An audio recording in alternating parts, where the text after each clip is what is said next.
Bienvenue dans ce troisième numéro du Grand Débrief. Je vous rappelle que le Grand Débrief est une émission débat qui a pour but de commenter l'actualité des univers des seniors, de la silver economy ou du marché des seniors, quels que soient les termes que l'on peut utiliser.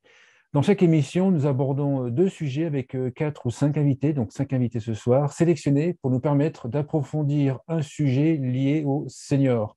C'est-à-dire que c'est pour confronter les visions, les idées, sachant que je pars du principe que chaque vision, chaque idée est juste depuis son point de vue. Pour le premier sujet, c'est un sujet qui nous concerne tous, mais également qui concerne les seniors et les personnes âgées, c'est la hausse des prix et la baisse du pouvoir d'achat. La baisse du pouvoir d'achat fait partie des sujets les plus importants pour la prochaine élection présidentielle.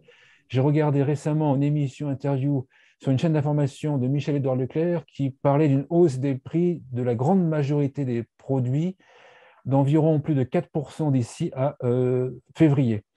Chacun d'entre nous va être concerné par cette hausse des prix, peut-être encore plus les seniors et les personnes âgées dont les retraites ont été figées pendant plusieurs années, ce qui aboutit à une baisse de leur pouvoir d'achat. D'après l'adresse qui a sorti une étude récemment en 2021, le pouvoir d'achat des retraités a baissé de 1% en 2018 et de 1,1% en 2019. D'ailleurs, je me souviens qu'en 2012, on avait réalisé une étude prospective sur le marché des seniors où on avait intégré une baisse du pouvoir d'achat de 10% des retraités entre 2012 et 2023. Donc, la question qu'on peut se poser, c'est est-ce que c'est la fin de l'âge d'or des retraites? Est-ce que c'est le début de la fin de l'âge d'or des retraites? C'est le premier débat sur lequel nous allons échanger pour voir si nos invités ont conscience de ce phénomène et comment est-ce qu'ils abordent, ce qu'ils en pensent. Est-ce que c'est la fin du marché des seniors ou le début de la fin du marché des seniors? Donc, mes invités pour ce troisième grand débrief sont tout d'abord Nathalie Perrin de Tokata, qui est spécialisée dans la formation dans le service à domicile notamment. Comment allez-vous, Nathalie? Enfin, comment vas-tu, Nathalie? Ça va très bien, merci. Effectivement, Belfort, c'est ça? C'est Belfort. Besançon, Besançon, Besançon, mais j'entends. également on a un établissement sur Paris et un sur Sophia Antipolis. Ensuite, nous avons la Suède, ou plutôt nous sommes avec une personne qui est basée en Suède, Sophie Maillard de Minity. Bonjour Sophie. Bonjour Frédéric. Spécialisée dans la formation, dans les micro-formations. Tu nous en parleras un peu plus tard. D'ailleurs, il faudrait un jour qu'on fasse une émission sur la culture suédoise et la prévention. C'est à mon avis, on pourrait comparer les deux pays. Ensuite, nous avons Raphaël de Foucault, qui est psychologue et qui va nous rendre heureux d'ici la fin de l'émission, qui a développé un jeu qui s'appelle 2 minutes de bonheur. Bonjour Raphaël. Bonjour à tous, ravi d'être là. Et moi, je suis en direct de Boston, donc on Boston, voyage. oh là là, génial, franchement, c'est génial. Ensuite, tiens, tiens, ça me fera un challenge, on fera un grand débrief avec les 5 continents. Enfin, et je ne sais pas, il y en a 5 ou 4 continents. Question piège. 5. Il y a 5, 5 continents. 5 continents, j'avais raison. Donc L'Australie. Faudra ensuite, celui. ensuite, pour la parité, quand même, un peu d'hommes quand même, d'accord. Olivier Thomas, qui est spécialisé dans le care manager. Bonjour Olivier. Bonjour à vous toutes et à vous Alors, tous. pour ceux qui sont intéressés, en décembre, il y aura 2 émissions débat sur le care manager avec tous les pontes, entre guillemets, du care manager en France. Vous verrez, je pense que ce sera intéressant. Et enfin, une voix posée, et j'allais dire consensuelle. Pour moi, c'est ou pas, on verra à la fin. C'est un compliment avec Eric Castelnau qui connaît bien l'issue de la silver economy, qui d'ailleurs anime pas mal de débats. Aujourd'hui, c'est différent, et qui dirige Senses Partners. Bonjour Eric. Eh bien, bonjour Frédéric, et je suis ravi de dire bonjour à mes co-débatteurs et puis à tous les gens qui nous regardent sur cette belle chaîne que tu as créée, Frédéric. Alors, la première question que je voulais vous poser, c'est la baisse du pouvoir d'achat. Qui est concerné par la baisse du pouvoir d'achat? La Suède. On est concerné en Suède ou pas? L'augmentation des prix. Oui, oui, bah, par exemple, la hausse de l'essence, bah, ça touche tous les pays d'Europe, je pense, enfin même au-delà, hein, c'est l'énergie, que ce soit le gaz, le fuel, tout augmente. Maintenant, moi, j'ai pas forcément de connaissances sur les retraités, puisque c'est pas forcément mon cœur de métier. Moi, je m'adresse plus aux aidants professionnels et puis je suis un petit peu loin de la France et de ce sujet-là. Ceci dit, ça ne m'empêche pas d'avoir une opinion, mais je pense que c'est généralisé à l'ensemble des pays européens on a un peu les mêmes problèmes partout. La baisse des retraites, bon, elle est très visible sur le marché français, mais je pense qu'elle est tout autant sur le marché suédois. À Boston, on parle de la baisse du pouvoir d'achat ou pas? Bah, pareil, de toute façon, les problématiques d'inflation, elles sont valables partout. Maintenant, moi, ce que je pense sur les problèmes de pouvoir d'achat, c'est les personnes qui sont en plus grande précarité. C'est-à-dire qu'en fait, ils vont dégringoler un petit peu plus. Et c'est là où on sait que les gens qui sont en précarité sont des gens qui vont s'isoler et que ça, c'est ça sur lequel il faut travailler et sur lequel il faut lutter. Et c'est pour ça que, du coup, j'ai sorti 2 minutes ensemble, entre autres, pour lutter contre cet isolement. C'est trop important. On ne peut pas laisser les gens s'extraire de la société. Et c'est là, je pense, le creuset sur lequel c'est important de travailler dans cette thématique de cette baisse du pouvoir d'achat. 500 000 personnes seniors en mort sociale, entre guillemets, d'après la dernière étude des petits frères des pauvres. Effrayant. Le car manager, Bordeaux, est-ce que dans le secteur du car manager, est-ce que la baisse du pouvoir d'achat des retraités va jouer? J'imagine que oui, quand même.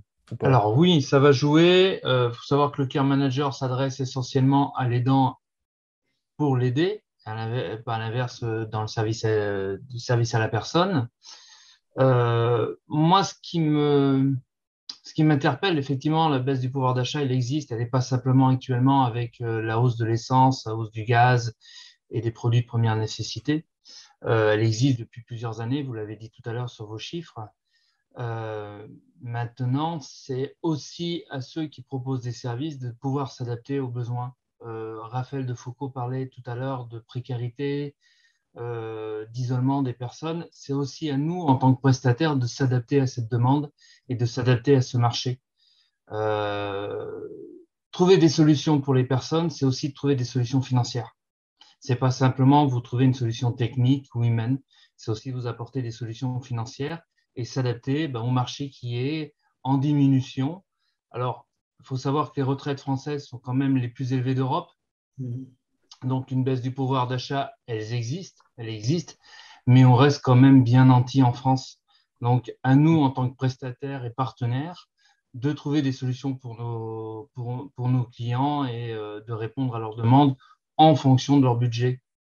Mais c'est quelque chose que tu intègres dans ta réflexion, parce qu'en fait, le risque, il n'est pas que le care manager soit un service pour seniors les plus aisés à terme. C'est une réflexion que tu abordes ou pas Alors, c'est la réflexion que j'aborde, effectivement, parce qu'un des slogans que je situe, c'est effectivement l'indépendance de l'entreprise par rapport à des enseignes, parce que le service que l'on va apporter à nos clients n'est pas dicté par une enseigne ou des partenaires financiers, mais est dicté essentiellement par les budgets de nos clients. On analyse une problématique, on trouve des solutions par rapport à cette problématique et ces solutions sont dictées par la zone géographique sur laquelle nous devons intervenir, mais aussi par le budget qu'ils sont capables de dépenser sur ce projet. On prend un exemple, le service à la personne, intervenir au domicile de la personne avec des auxiliaires de vie. On a des tarifs qui sont des tarifs planchers donnés par le conseil départemental. Tout dépend du département. Hein. Bon, ça va être régularisé à partir de janvier. Tout le monde va être à 22 €. Mais on a aussi des entreprises qui sont capables d'aller jusqu'à 28 €. Et là, ces personnes-là ne peuvent pas accéder à ce genre de prestations. Donc, c'est à l'entreprise, à l'offre de service de s'adapter. Ce n'est pas aux bénéficiaires de s'adapter à l'offre, mais c'est plutôt à l'inverse. Et c'est une des préconisations que l'on fait. Éric, je te voyais hocher tout à l'heure la tête. Alors, j'ai hoché la tête, mais sur certaines choses, je ne suis pas tout à fait d'accord avec Olivier. Bon. La préoccupation majeure, c'est de dire, moi je pense qu'il faut arrêter le misérabilisme par rapport aux seniors. Ça, c'est la première chose, parce que ça représente quand même 17 millions de personnes, grosso modo, c'est-à-dire 20% de la population qui possèdent 50% en France. Hein. Je n'ai pas les statistiques en Suède, excuse-moi Sophie. Mais bon, ça c'est la première chose. Deuxième chose, on est très privilégié en Europe par rapport à d'autres pays, et notamment en termes de protection sociale. Je pense à Raphaël et l'expérience américaine. Et la troisième chose, c'est que Raphaël a raison, et je pense qu'on est tous d'accord pour dire ceux qui sont les plus vulnérables, ceux-là, il faut les protéger. Mais ceux qu'on va entendre le plus, c'est ceux qui ont finalement les moyens, non pas forcément de payer, mais c'est qu'ils ont les moyens à la fois intellectuels et moraux de pouvoir défendre leur bout de gras, permettez-moi cette expression. Et donc, ça, c'est ça qui m'ennuie. Et nous adapter en termes de prix, quand j'entends des gens des services à la personne ou des gens du care management, ou même moi dans des cabinets de conseil ou de formation dans lesquels on n'est pas en train de faire fortune, ça se saurait, vous comprenez? Dans ce métier de la silver economy, moi j'y suis depuis 15 ans, je n'ai pas vu beaucoup de gens, à part les propriétaires de maisons, faire des fortunes et des milliers des cents. Donc, je veux dire, on n'est pas en train de ratisser le marché. Donc, le sujet de préoccupation, c'est que nous aussi, il y a un problème de solidarité. Nous aussi, nos entreprises, nos salariés, nos employés vont avoir des problèmes pour pouvoir se nourrir. Il va y avoir 5-6% d'augmentation. Leclerc parle de 4%. Le gouvernement s'en est bien rendu compte. Il va y avoir une campagne électorale. Je pense que quand même, je ne dis pas que les retraités doivent la mettre un tout petit peu en sourdine, mais quelque part, je pense que la solidarité, elle s'applique à tout le monde. Parce que l'aide-soignante ou l'auxiliaire de vie, elle aussi, elle a un petit salaire et elle n'est peut-être pas en retraite et peut-être pas veuve, ça c'est certain. Mais en France, on a la chance d'avoir des amortisseurs sociaux. Ce n'est pas le cas partout. Voilà, j'ai trop parlé. Nathalie, pardon. Oui, vas-y, Raphaël, vas-y. Non, mais moi je trouve qu'il y a la question aussi qui se pose par rapport à nous qui sommes tous chefs d'entreprise, c'est qu'est-ce qu'on fait avec nos tarifs? Moi, c'est une question que je me pose. Bon, très bien, tout le monde augmente ses prix, et moi, qu'est-ce que je fais? Et du coup, moi, si je veux rester quelque chose, et si je veux rester une entreprise solidaire, j'ai envie que ça s'adresse à tous, et que du coup, je trouve qu'il y a une véritable question d'éthique, en tous les cas, nous, en tant que chefs d'entreprise, à se poser par rapport à ça. Parce que la production augmente, le coût du salariat augmente, et qu'est-ce qu'on fait du prix de nos produits?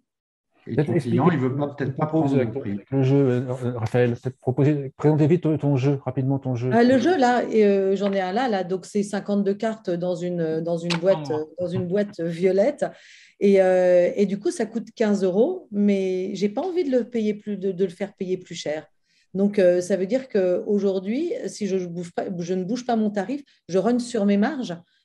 Du coup, la question, je trouve, elle est entière pour tous. Et je trouve qu'il y a aussi un principe de solidarité autour de tout ça. Et que, je trouve qu'il y a des questions à se poser par rapport à ça. Et donc, oui. Comment est-ce que tu as fait pour établir le prix à 15 €? Le processus pour aboutir à ce prix-là était comment? En fait, moi, ce qui m'intéressait, c'était je voulais un produit qui soit beau, parce que pour moi, la relation, c'est quelque chose de beau. Et du coup, c'est quelque chose dont on a besoin de prendre soin. Et de ce fait-là, je voulais une belle boîte qui permette justement de faire un petit peu comme un écrin qui accueille en fait toutes ces cartes qui vont être lieu d'échange, de partage. Et puis donc, après ça, je voulais trouver un prix que tout le monde puisse s'offrir ou qu'on puisse offrir facilement. J'aurais pu faire une beaucoup plus grosse boîte, très étayée, avec plein de cadeaux à l'intérieur. Non, j'ai voulu quelque chose aussi de beau et aussi de simple et qui soit abordable pour tous. C'est-à-dire que celui qui est en difficulté, on peut lui offrir ce cadeau. C'est un petit cadeau qui coûte pas cher. Et du coup, ça, pour moi, c'était quelque chose qui était important. Nathalie, dans le service à la personne ou à domicile, c'est une question de la baisse du pouvoir d'achat que tu vois remonter de tes clients ou pas encore? C'est difficile en ce moment. C'est difficile. Moi, les structures, la grosse problématique qu'elles ont, c'est le recrutement. Bien sûr. On parlait de faire des prix planchers, mais au bout de la chaîne, c'est le salarié qui a un salaire plancher aussi, pour un métier qui est extrêmement difficile, qui est peu à temps complet, qui demande beaucoup d'énergie, beaucoup d'engagement, beaucoup humainement, émotionnellement, physiquement, voilà. Et du coup, oui, les structures souffrent par manque de collaborateurs pour faire les interventions. Moi, j'ai une structure là à côté d'où je travaille qui a 40% de ses prestations qui ne peuvent pas être assurées faute de salariés. Du coup, ça met en danger les structures qui ont des frais de fonctionnement incompressibles. Et donc, du coup, oui, elles souffrent. Elles souffrent. Donc, c'est extrêmement compliqué. Au final, c'est les salaires qui sont trop bas. Je sais très bien que les marges sont extrêmement faibles dans le secteur. Elles sont tellement faibles que, voilà, à peine on perd des contrats, c'est juste plus possible de gérer. Il y a des structures qui ferment à cause de ça. Et il y a une grosse problématique, c'est extrêmement compliqué. Et puis, on ne peut pas attirer des gens dans des métiers aussi difficiles. On le voit, ils abandonnent très rapidement. Parce que la rémunération fait quand même partie de la nécessité, puis à l'implication, quoi. C'est indéniable. C'est des gens qui ont des salaires de 700, 800 euros parce qu'ils sont à 30 heures par semaine. Et puis en même temps, on ne peut pas avoir une autre activité parce que c'est le matin, c'est à midi, c'est le soir, et l'après-midi, on ne peut rien faire. Enfin, on n'a pas de vie de famille. C'est extrêmement compliqué. Oui, puis ils vont être impactés de plein fouet par la hausse des prix. Je n'ai pas réfléchi à ça, effectivement, le secteur. Donc, en fait, ça risque même d'aggraver le recrutement dans le secteur en question. Ouais. C'est le cas. Actuellement, depuis la crise Covid, c'est le cas. Il y a beaucoup de gens, moi, que je vois, des infirmières qui arrêtent leur métier d'infirmière. Alors, certaines parce qu'elles ne veulent pas être vaccinées, etc., mais ça, c'est un autre sujet. Mais aussi parce qu'elles font trop d'heures, qu'elles sont à bout. Pareil pour les auxiliaires de vie. Et quand on parle des projets de vie des gens, eux aussi, ils ont un projet de vie. Ils ont découvert que finalement, être tout le temps sur le front de la guerre contre le Covid, finalement, c'était difficile et que tout le monde n'avait pas été très solidaire. Donc, je suis tout à fait d'accord avec ce que dit Nathalie. C'est extrêmement difficile d'attirer des gens si on ne leur propose pas à la fois des perspectives, mais aussi une vraie rémunération qui symbolise la reconnaissance qu'on a de leur métier, qui n'est pas le métier le plus facile. Et je voyais dans une interview d'un des grands magazines de la géroscopie, là, qui disait finalement, avec le Ségur, c'est suffisant. Il faut se rappeler que c'est 60 euros par mois, ça fait 600 euros ou 720 euros par an brut. Donc, vous voyez ce que ça fait en net. C'est mieux, mais ça permet de s'acheter quelques bonbons pour les enfants. Hein. C'est marrant parce que juste une petite parenthèse, là j'ai appris un truc intéressant, hallucinant. Il y a un tarif socle qui a été décidé pour 22 euros par heure pour le service à domicile, de façon à pouvoir avoir une uniformité, notamment sur tout le territoire. L'astuce c'était évident en fait, je n'avais pas vu ça. L'astuce que certains départements ont trouvé pour ne pas faire exploser leur budget, c'est qu'en fait, ils réduisent le nombre d'heures par personne. Ah oui. Voilà. Oui. Olivier ? Oui, c'était déjà le cas depuis plusieurs années où on vient à gratter le volume d'heures d'intervention sur un GIR1, sur un GIR2 pour limiter le coût d'intervention. Je vais même aller un petit peu plus loin. J'ai participé dernièrement à une réunion avec la FEDESAP régionale sur Bordeaux où était présent donc un éditeur de logiciels qui est le numéro 1 parce qu'il a mangé le numéro 2. Qui présentait effectivement les nouvelles directives que doivent avoir les services à la personne. D'un côté, on a le gouvernement, le conseil départemental qui nous dit on va unifier à 22 euros, puis de l'autre côté, ce qu'on ne nous dit pas, c'est qu'on va demander aux entreprises du service à la personne, de l'aide à domicile, d'augmenter leur qualité de service en leur impliquant des logiciels informatiques dédiés sur la DMP, les dossiers dématérialisés médicale. Donc, ça demande un investissement pour les entreprises sur des nouveaux logiciels, sur des nouvelles normes d'organisation et autres. Donc, l'augmentation que l'on peut avoir, qui est vendue au départ pour une augmentation de salaire pour les intervenantes, en fin de compte, ces entreprises vont être obligées de prendre ces sous pour avoir une normalisation de leur dossier.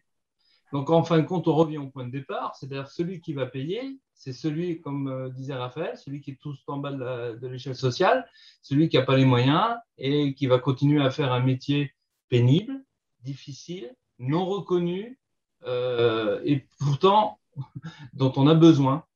Actuellement, c'est ce qui se passe. Mais si ce projet était qu'on imagine bien sûr que les prix vont augmenter, que les retraites vont baisser, est-ce à dire qu'il va y avoir… Est-ce que c'est la fin du marché des seniors ? Alors, je ne pense pas. Non. Je m'excuse, je prends tout de suite Oui, vas-y, Hugo, vas-y, c'est fait le pour. lead. Hein. Je suis désolé, mesdames, j'aurais dû vous laisser la priorité. Et Mais non, je parité dans pense, les deux sens, égalité, on se coupe la parole dans les voilà. deux sens. Hein. Non, je dis je ne pense pas. Pourquoi? Parce que les statistiques sont les statistiques, c'est-à-dire que de toute façon, on sait que le fameux papy boom, etc., ça va s'étager entre maintenant et 2030. Donc on est en plein dedans, ça c'est la première chose. Et deuxième chose, c'est les statistiques que je vous donnais tout à l'heure, c'est qu'il y a quand même de la réserve et de la réserve d'épargne. Les seniors, alors c'est terrible à dire, mais ils aident leurs enfants, leurs petits-enfants, et c'est là où il va y avoir peut-être un passage de l'un vers l'autre. Alors peut-être que ça sera moins l'âge d'or, mais est-ce que ça a vraiment été l'âge d'or pour tout le monde? Encore une fois, je regarde dans les yeux Sophie, Nathalie et Olivier. Il n'y a pas beaucoup de boîtes de services à la personne qui ont fait des mille et des cents ces dernières années. Voilà. Je ne vois pas non plus de boîtes de services dans la silver economy qui ait beaucoup, beaucoup gagné d'argent, voyez-vous. Donc, bon, et le consommateur, lui, il a des besoins qui augmentent. Parce que les consommateurs qui arrivent sur le marché aujourd'hui sont plus connectés, excusez-moi. Ils ont des besoins de gens qui sont plus modernes et donc qui sont plus consuméristes que ce que l'on avait avant. Voilà. Donc je suis très optimiste, si je puis dire. Ça pèsera un peu sur le pouvoir d'achat, oui, mais je ne pense pas que ça les rende malades. Par contre, il faut absolument penser à ceux qui sont un peu plus indigents, et il y en a. Voilà, 500 000, c'est terrible. Sophie, en Suède, on parle des pouvoirs d'achat des retraités ou la Suède est un pays riche et on n'en parle pas? Oui, et puis bon, la Suède, ce n'est pas mon marché, donc je ne suis pas experte du marché suédois. Je vais être plus, comme vous, enfin, je vais tenter d'être experte sur le marché français. En tout cas, moi, ce que je vois à distance me fait prendre du recul par rapport effectivement, dans le pays où je vis. Mais je pense que la Suède est moins impactée que la France, parce que c'est déjà un pays riche aussi. Et puis, bon, on n'est que 10 millions d'habitants, on a quand même des salaires beaucoup plus élevés qu'en France. On paye beaucoup d'impôts, mais on voit aussi où passent nos impôts. Il y a plus de transparence. Bon, là, on va rentrer dans un sujet totalement différent. Mais sur le marché français, je vois à distance, hein, je regarde tout ce qui se passe. Aujourd'hui, avec le digital, je suis bien placée pour le savoir, on peut travailler à distance de Stockholm sur le marché français. Et tout ce qui se passe, moi, ça me touche tout autant. C'est quand même mon pays d'origine. Et c'est là où je rejoins Nathalie et Eric sur le sujet, puisque moi, je travaille avec des services, des groupes de services à la personne, des SAD, des structures qui se retrouvent dans la plus grande difficulté. Et je pense d'abord aux aidants professionnels, aux auxiliaires de vie, qui, elles, leur pouvoir d'achat est en train de se réduire encore plus profondément. Elles étaient déjà pas très, très riches. Les structures aujourd'hui essayent de colmater et de pouvoir les accompagner au mieux. Mais elles manquent de reconnaissance. Et moi, je pense que c'est plutôt cela, au-delà de la reconnaissance salariale qui fait partie de la reconnaissance de ces métiers. Avant tout, je pense que le métier manque encore de valeur et de revalorisation de ces professionnels. Tout ça, simplement parce que c'est des métiers qui sont pénibles. On ne pourra jamais changer le métier d'auxiliaire de vie, il sera toujours aussi pénible, mais il y a d'autres métiers qui sont très pénibles et qui, pour autant, ont une portée bien plus grande au niveau de la population. Je parle, une auxiliaire de vie, moi j'entends encore, elle souffre énormément, de ménage. Et pas uniquement du salaire, ce qui leur manque aujourd'hui, c'est plus le regard que les gens portent sur elles. Et qui est la source aussi de l'attractivité de ces métiers-là. Il faudra revaloriser ces métiers. Ça passe, je pense, par une bonne communication. Vous voyez, moi, je suis anciennement militaire de carrière. Pendant 15 ans, j'avais choisi ce métier. C'est un métier très dur aussi, très pénible, on le sait, mais il y a une forte reconnaissance de ce métier. Et aujourd'hui, pour moi, ces valeurs très fortes qui étaient dans l'armée, mon rêve, ça serait que ce soit les mêmes valeurs qui soient aujourd'hui sur les soldats du Caire. Enfin, moi, j'ai un peu cette vision-là, parce qu'aujourd'hui, c'est des véritables soldats qui vont sur le terrain, au plus près des personnes âgées et qui ont besoin de cette reconnaissance. Et dans des études, j'avais lu la reconnaissance par les valeurs et par le regard que porte la famille ou l'environnement extérieur, c'est beaucoup plus important que le salaire, mais bien entendu qu'il est important. Mais je pense que tout le secteur a besoin d'accompagner les auxiliaires de vie, pas uniquement sur la revalorisation salariale, mais aussi et avant tout sur le regard qu'on porte sur elles et qu'elles-mêmes peuvent porter sur elles, enfin, la confiance qu'elles peuvent avoir. Alors, justement, il y a une idée un peu cynique, entre guillemets, qui m'est venue en t'écoutant. Pour Nathalie, Sophie, si la hausse des prix fait en sorte que les marges des services à domicile vont peut-être encore se réduire, parce qu'il y a les frais de déplacement, les voitures pour se déplacer, etc., et qu'ils ne vont pas faire payer plus cher aux seniors, enfin, j'en sais rien, enfin, on verra. Dans l'hypothèse qu'ils ne fassent pas payer plus cher, la marge réduite, est-ce que ce n'est pas une opportunité pour vous, toutes les deux, de développer le micro-learning? C'est compliqué parce que développer le micro-learning, ça veut dire former sur les temps de travail. Donc, c'est augmenter la charge salariale parce que la personne, elle demande à être rémunérée pendant ce temps. Mais je voulais dire micro-learning versus une formation classique. Micro-learning devrait être alors, pour le coup, oui, quand il y a une obligation de formation, choisir du micro-learning ou en tout cas de l'enseignement à distance permet d'éviter d'envoyer en déplacement une personne pour faire une formation, donc un coût de frais de déplacement, et puis il n'y a pas de rupture dans le planning puisque la personne, elle peut faire ses sessions de formation sur les temps un petit peu libres de la journée, en général le début d'après-midi, plutôt que d'aller une journée complète, et puis là, il n'y a plus personne pour le lever, le coucher, et puis le repas de midi pour la personne qu'elle accompagne. Donc c'est sûr que c'est un confort indéniable, et puis les coûts sont quand même moins élevés, on va dire, pour tout ce qui est application mobile, etc. Donc, là, c'est là que je voulais en venir. Donc, c'est peut-être une opportunité aussi pour vous, quoi.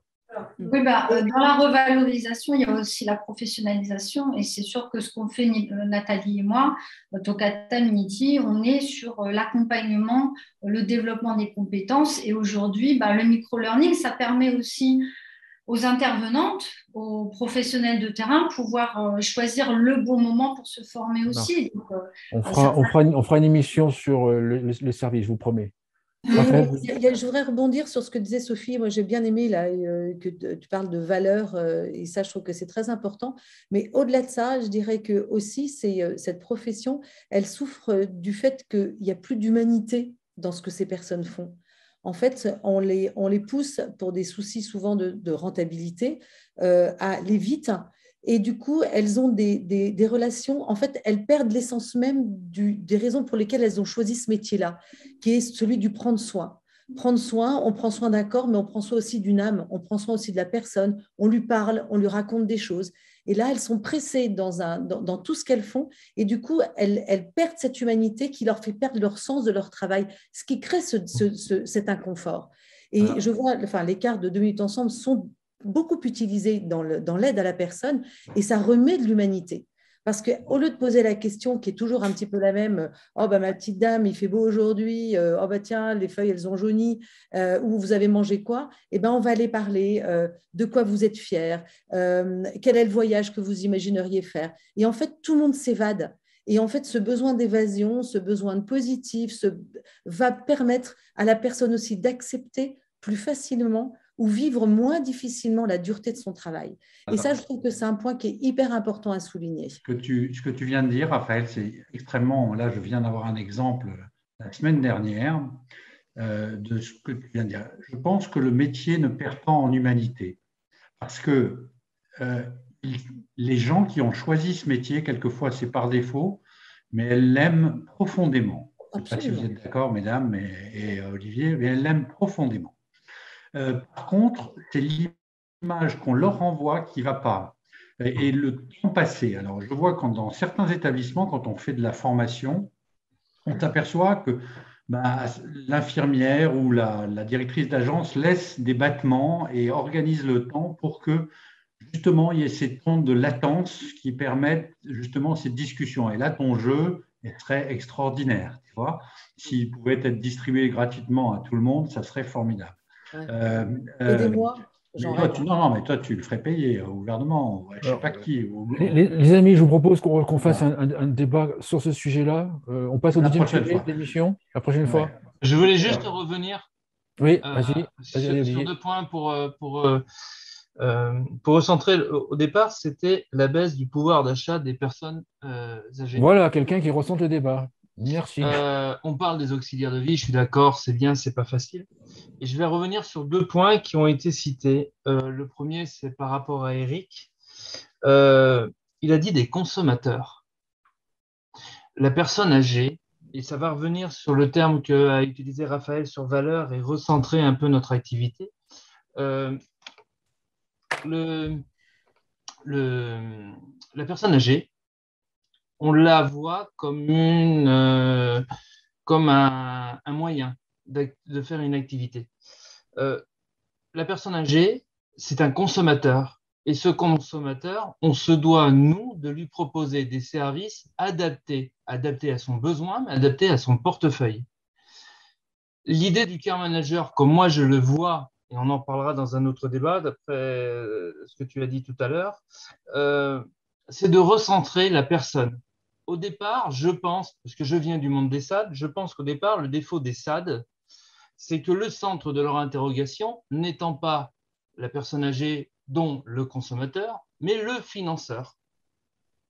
Ce qui est important, c'est le financeur. C'est qui va me financer? La MDPH, l'APA, le conseil départemental. Donc, à partir de là, ce qui m'intéresse, c'est de centrer mon activité par rapport à ce financeur. Je pense que par rapport à nos salariés, alors moi, je ne suis plus dans une SAD, mais par rapport à nos salariés, à l'environnement, ce qui est important, c'est de recentrer le consommateur, c'est-à-dire le client, c'est-à-dire la personne âgée ou la personne en situation de handicap ou la personne en retour d'hospitalisation. Et c'est à partir de là que nous devons construire des offres adaptées à cette personne. Alors, ça peut être adapté à la zone géographique, ça peut être adapté au budget. On parle de pouvoir d'achat. Et bien, c'est à nous de trouver des solutions pour que son pouvoir d'achat puisse s'adapter à notre offre. Alors, effectivement, le care manager… Il faut développer aussi les offres, parce que les seniors d'aujourd'hui, ce ne sera pas les seniors de demain. On est d'accord, mais c'est notre métier. C'est notre métier d'essayer de découvrir et d'imaginer demain ce qu'ils vont avoir besoin. C'est à nous de dire, tiens, Raphaël a un super jeu. Est-ce que les sociétés de care manager… Enfin, moi, je ne savais pas. Je suis désolé, Raphaël. Maintenant, je vais me renseigner auprès de toi.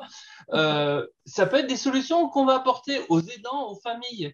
15 €, comme elle a dit, ça ne coûte pas cher. Mais avec ces 15 €, ça va permettre à cette personne âgée d'être au centre d'une activité et d'avoir un lien social. C'est à nous. Le pouvoir d'achat, il va baisser, c'est clair. L'essence, ça va augmenter. Que ça soit pour moi en tant que manager, que ça soit pour une auxiliaire de vie ou une infirmière qui va aller à l'hôpital ou une enseignante qui va aller à l'école, ça va augmenter. On n'y peut rien. Adaptons-nous à cette situation et trouvons des solutions. Alors, tout le monde n'a pas la solution, mais bon, trouvons-la. Sujet numéro 2. Allez. Merci Olivier. Les salons, donc dans quelques semaines, dans 2 semaines, il va y avoir le 23 et 24 novembre, il y a le salon Silver Economy Expo, le retour du salon Silver Economy Expo, qui était pour moi l'événement B2B phare sur le sujet. Il y a plusieurs salons qui redémarrent. Sophie et Nathalie, vous avez un stand sur Silver Economy Expo, et puis Raphaël, pourquoi avoir un stand sur Silver Economy Expo? Moi, c'est vraiment pour une présence, parce que Tocata est né en 2018, donc c'est récent. On a pu être sur le salon en 2019, on n'a pas pu y être en 2020. Donc c'est une présence, c'est l'occasion de croiser des partenaires. Moi, je crois beaucoup fait de travailler ensemble, de mettre ensemble, en commun, des choses pour avancer, pour mutualiser. J'aime pas faire cavalier seul et j'aime pas, voilà, j'ai besoin d'être avec les autres, de relier, comme je relie les gens aussi quand on anime des classes virtuelles. C'est des gens d'un peu partout en France, même des dom-toms, et ça c'est une richesse incroyable. Et sur les salons, c'est que des belles rencontres et c'est très intéressant. Alors le salon 2020, on l'a fait en digital, on avait quand même fait un webinaire, on avait 150 personnes, donc c'était pas négligeable. Mais il manquait ce petit lien, cette proximité qui est fort intéressante. C'est-à-dire que pendant le Covid, vous n'avez, entre guillemets, sans jugement de valeur, vous n'avez pas trouvé d'autres solutions qui pouvaient remplacer un salon physique, présentiel, Non. Raphaël? Non. Non, nous, on l'a fait virtuel l'année dernière aussi, malgré tous les efforts, parce qu'ils se sont donnés un mal de chien pour que ça soit chouette. Ça n'a quand même rien à voir. De toute façon, ce n'est pas moi qu'il faut le dire, rien ne remplace le lien et le lien physique. Le fait de se voir, d'échanger, de partager, il se passe plein de choses. On échange sur des sujets différents. C'est là où moi, j'aime beaucoup ce que tu apportais, Nathalie, le fait de la créativité, la coopération. Ça, elle se fait en groupe et elle se fait beaucoup plus facilement en présentiel qu'elle ne se fait en virtuel. Et je trouve que le salon, c'est... moi, je repars de là avec une pêche d'enfer parce qu'on a échangé, partagé autour de nos solutions. Et puis du coup, ça crée des idées, des nouveaux produits. C'est un super lieu de rencontre. Vraiment. Sophie, Minity, pourquoi aller au salon de Silver Economy Expo ou à un autre salon? Pour moi, déjà, ça sera la première fois que je vais pouvoir assister à ce salon de service à la personne, parce que depuis, ça, nous, il faut dire on qu'il y a est les deux salons. voilà, donc c'est quelque chose d'important de pouvoir rencontrer enfin les gens avec qui pendant 2 ans, parce que maintenant ça fait 2 ans qu'on a lancé Minity sur le marché français. Alors il y a eu toute une période de pilote en 2020, mais c'était en plein dans le Covid. Moi j'ai tout fait partir par le digital en distanciel. J'ai jamais rencontré un seul de mes partenaires ou de mes prospects ou de mes clients ou des acteurs de la Silver. J'ai pu échanger avec nombreux d'entre vous et bien d'autres, mais tout s'est passé à travers un écran. Alors moi, je me suis dit, c'est comme ça. La question que je voulais te poser, ça a freiné ton développement, le fait que tu sois... Non, moi, ça l'a plutôt accéléré. Parce que moi, je suis avant tout, Minity, c'est un éditeur de logiciels, donc on marche par le digital. Donc moi, je porte ce sujet-là. Je serais mal placée pour dire que ça ne marche pas. Et je dois l'incarner même. Je dois aller au-delà, parce que qu'on soit à Stockholm, à Lyon, à Paris ou à Bordeaux, du moment qu'on s'adresse à des gens et qu'on répond à un besoin de terrain, je pense qu'on a tout à fait la possibilité de pouvoir travailler à distance. Maintenant, c'est vrai que je suis d'accord et j'ai hâte de pouvoir rencontrer aussi en vrai les gens, parce que quand même rien ne remplace le lien social et moi j'adore travailler dans l'humain, parce que justement on est dans l'humain à 100%, on a besoin de ce contact, se rencontrer et pour moi c'est un peu une grande fête de pouvoir dans 2 semaines prendre mon avion, venir à Paris, pouvoir rencontrer tous les acteurs, que ça fait 2 ans mais que j'attends que ça quoi. Donc ça va faire du bien, donc c'est plutôt une bonne nouvelle et merci à tous ces organisateurs, parce que la saison des salons reprend et on le sent bien, il y en a de plus en plus, et ça c'est pas uniquement dans le secteur du service à la personne, c'est aussi dans tous les autres secteurs. On nous a empêchés pendant longtemps de nous rencontrer, et puis il n'y avait plus non plus les moyens de transport nécessaires. Moi, je n'avais pas les avions pour pouvoir faire le déplacement. Eric, le Synapse, vous avez repris en présentiel Oui, nous, on recommence la semaine prochaine. Peut-être dire ce que c'est que le Synapse, pour ceux qui ne connaissent pas. Merci, oui. Pour le Synapse, c'est le syndicat national de la Silver Economy. C'est en fait la fédération patronale des entrepreneurs pour la Silver Economy. Donc, ce sont des membres comme Legrand, Saint-Gobain, ma boîte, la Arch de votre côté pour les gens qui font du logiciel, Citizen Mobility, voilà. Solène, qui est la représentante de Raphaël, Solène Brugère, en tant qu'avocate. Voilà, il y a pas mal de gens qui sont des entrepreneurs pour la plupart, grosses boîtes, qui nous rejoignent. Alors nous, c'est pas à ce titre-là que je parle, mais je regardais pour préparer l'émission. En fait, les foires et salons, hein, c'est quelque chose qui date des Vénitiens. Les Allemands ont toujours fait à Mulin plein de choses. Donc, je suis comme Sophie, je suis super content. J'ai eu la chance de faire partie du comité éditorial des seniors avec Philippe de Normandie et Serge Guérin. On s'est bougé les méninges pour essayer de trouver, et ça faisait 2 fois qu'il se reportait, ce salon quand même.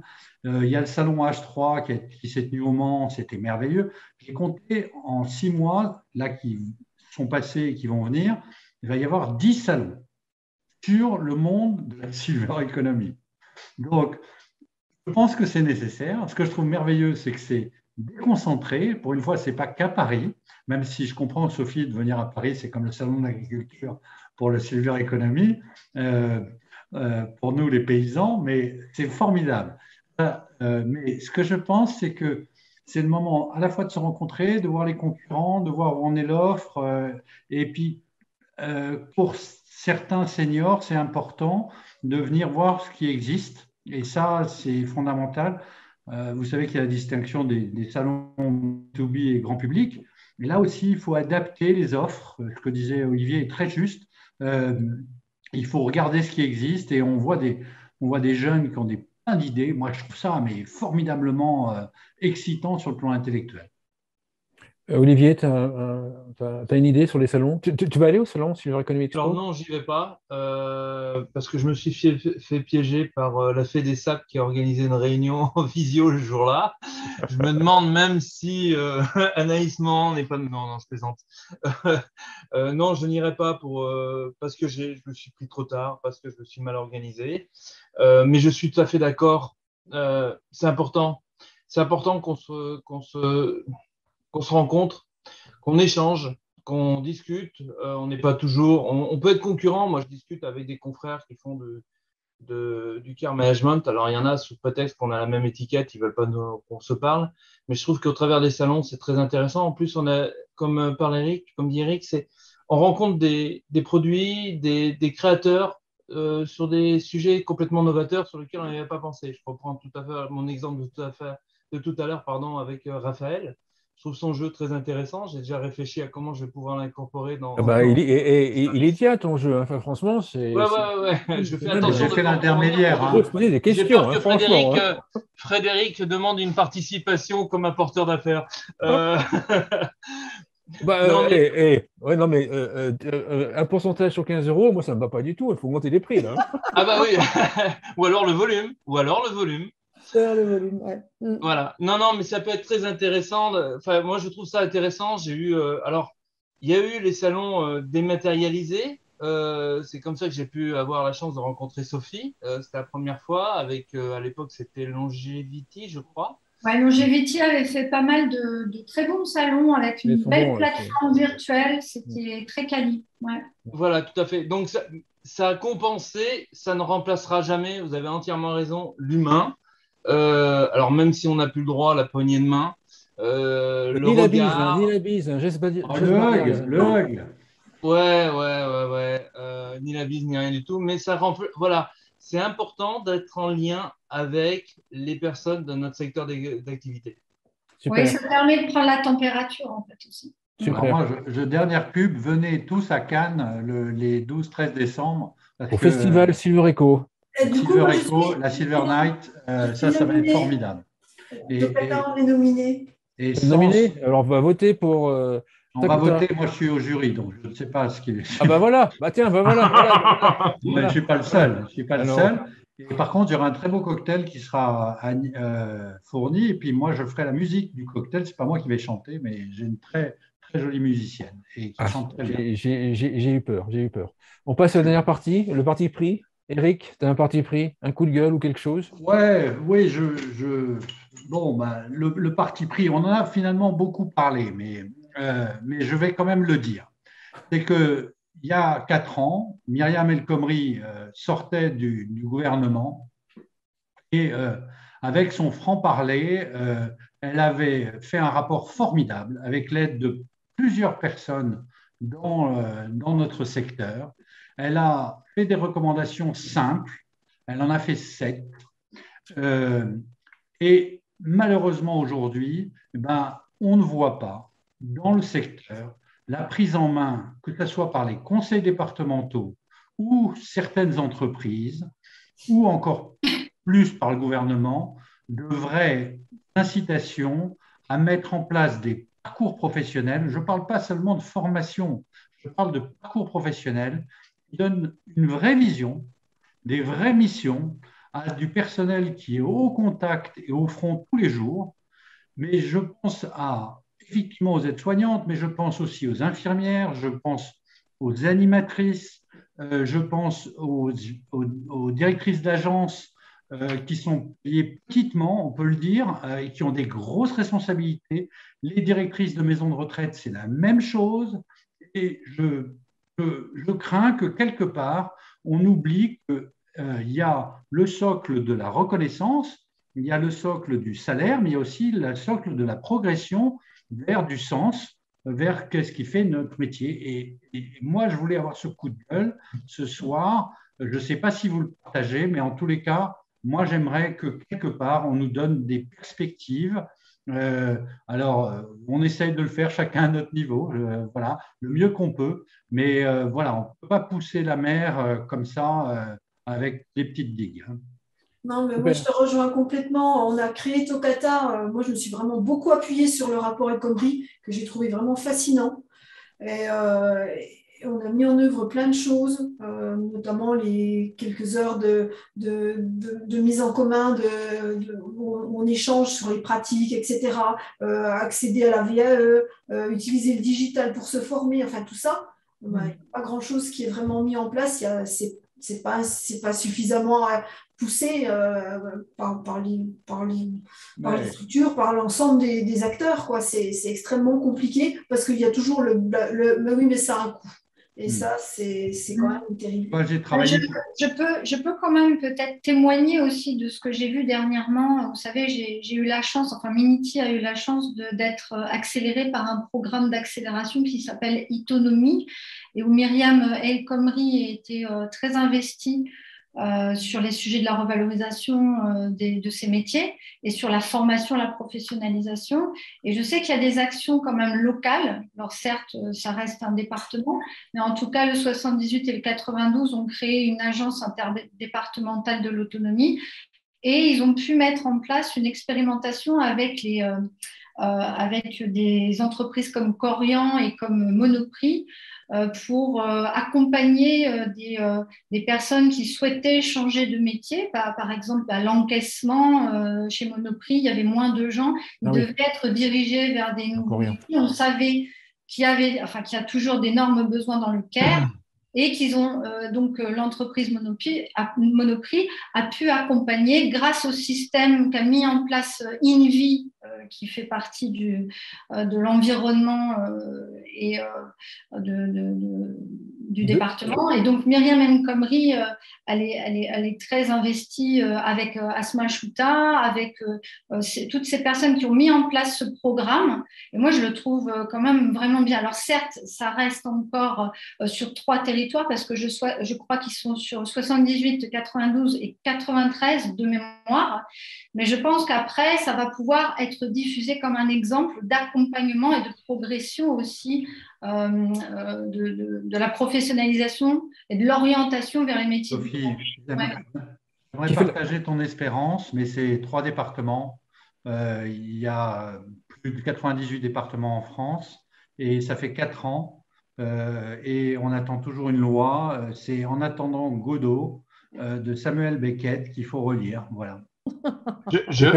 Si je peux, juste pour finir, je suis entièrement d'accord avec Eric, je suis entièrement d'accord avec tout le monde. Un ministre, à un moment donné, a porté un projet de loi avec 7 recommandations formidables.